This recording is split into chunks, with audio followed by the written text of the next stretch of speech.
2025년 하반기에 기준금리가 2.5에서 2.25든 2.0이든 계속 내려갈 가능성이 큽니다.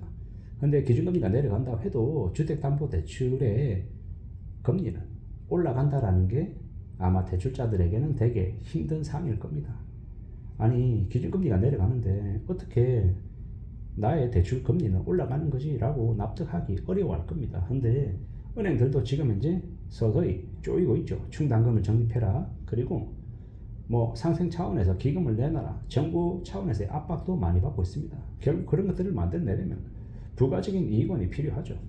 그러려면요, 이미 대출 받은 사람들에게 그들의 신용도나 여러 가지 경제 사항들을 따져보고 이미 대출을 받고 있는 사람들, 오도 가도 못하는 사람들, 선택권이 상대적으로 좀 덜한 사람들에게 금리를 계속 부과시킬 수밖에 없습니다. 그리고 그 가산금리가 왜 부과되는지에 대해서 대출자들에게 자세히 논리적으로 설명하지 않습니다. 그냥 통보하고 끝냅니다. 이번 달 기준금리, 이번 달 대출금리가 0.3%가 인상이 됐습니다. 그 다음 달 되면 0.1%또 올랐습니다. 한 6개월, 1년 지나고 보면 대출금리가 분명히 5%였는데 지금 6개월 지난 다음에 보니까 5.8% 돼 있고 6.0% 돼 있는 겁니다. 그리고 내년 되면요 7% 되어 있고 이상하다. 기준금리는 2%라고 하는데 왜 내 대출금리가 7%지 8%지 납득하기 어려워하는 거죠. 그런데 그런 일들이 금융권에서는 순식간에 벌어집니다. 매달 조금씩. 그러면 대출 받은 사람들 입장에서는요, 대출 이자를 원리금을 한 달에 예를 들어 120만 원 내던 사람들이 다음 달에 갑자기 180만 원, 200만 원 되지 않습니까? 조금씩 늘어나는 거죠. 이번 달에 120만 원, 다음 달 됐더니 122만 원, 그 다음 달 됐더니 123만 원, 그 다음 달 됐더니 123만 5천 원. 가량비에 옷 젖듯이 조금씩 그렇게 이제 적용시키는 거죠. 그리고 1년 지나고 3년 지나고 5년 지나면 분명히 내가 대출 원금을 계속 갚아가며 지내왔기 때문에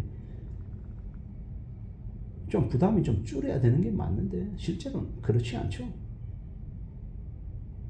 대출 원금이 줄어드는데 내가 내는 이자의 금액은 줄어드는 게 아니라 계속 늘어나는 겁니다. 원래대로라면 대출 이자는 줄어들고 갚는 원금은 늘어나서 이게 원금이 더 시간이 지날수록 더 많이 갚아줘 가야 되는데 그 속도가 더디어지는 거죠.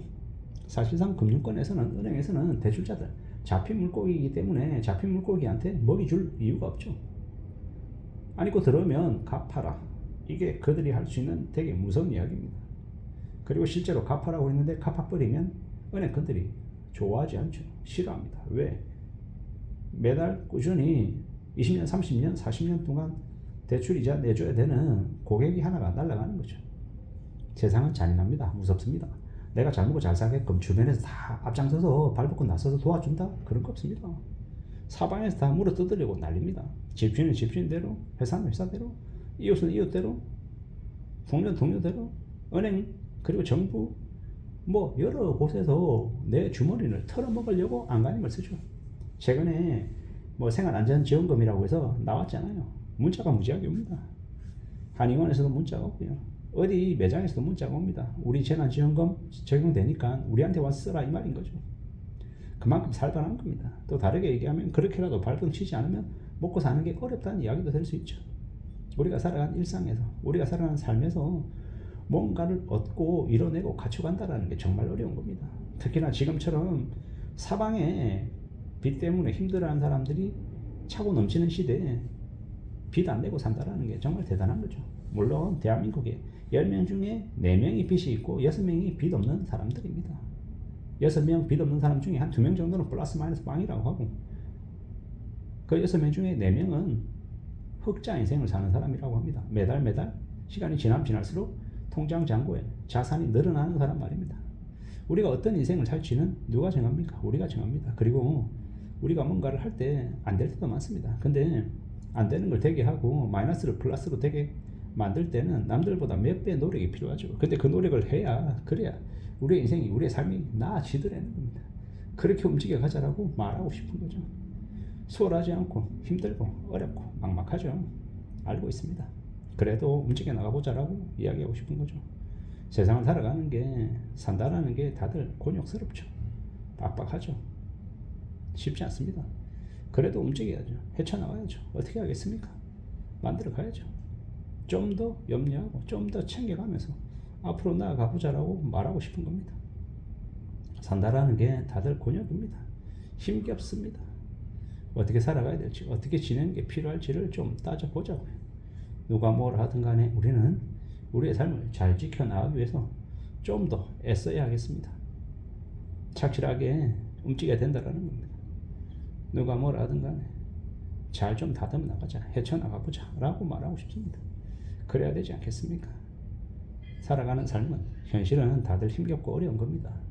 빚내서 살면서 그 빚이 우리의 인생에 빛이 될 거라고 생각하면 안 된다는 겁니다. 찬란한 우리 앞날에 장밋빛 호화로운 여유로운 뭔가를 가져다 주는 게 아니다라는 겁니다. 살아가는 건 힘겹고 매일매일 고난과 역경의 연속이고 문제투성입니다. 그걸 풀어나가려고 하는 게 우리 인생이라고 저는 생각합니다. 다들 힘겹고 막막하고 겁내고 어려워하는 일들이 많죠. 그래도 어떡합니까? 맞서야죠. 해결해야죠. 이겨내야죠. 그래야 된다라고 생각합니다. 잘 좀 따져봐야죠. 살아간다라는 게 제각각 각자의 고민과 애환이 있는 겁니다. 그걸 풀어나가는 게 우리의 삶입니다. 그 어려움을 우리가 어떻게 풀어나갈지, 어떻게 헤쳐나갈지를 잘 좀 따져보죠. 헤쳐나가보자고요. 살아간다라는 거. 다들 제각각의 상황 속에 살고 있습니다. 여러 가지의 상황 속에, 여러 가지 어려움 속에 우리가 살고 있다는 거. 좀 더 극단적으로 얘기하면 우리가 살아내려고 발병치고 남들보다 2배, 3배 움직여야 그래야 겨우 남들보다 조금 나은 삶을 산다라는 겁니다. 우리가 종이 한 장 정도의 차이를 만들기 위해서 고군분투하고 발악을 하고 정말 치열하게 살아야 그래야 괜찮아지더라는 겁니다. 쉽게 생각하지 말자. 너무 만만하게 너무 편하게 뭔가를 추구하려고 하지 않았으면 좋겠습니다. 그래야 되지 않겠나라는 겁니다. 지금을 살아가는 현실 속에서 우리가 뭘 만들어가고 뭘 추구하고 뭘 이뤄갈지에 대해서는 다들 고민이 많을 겁니다.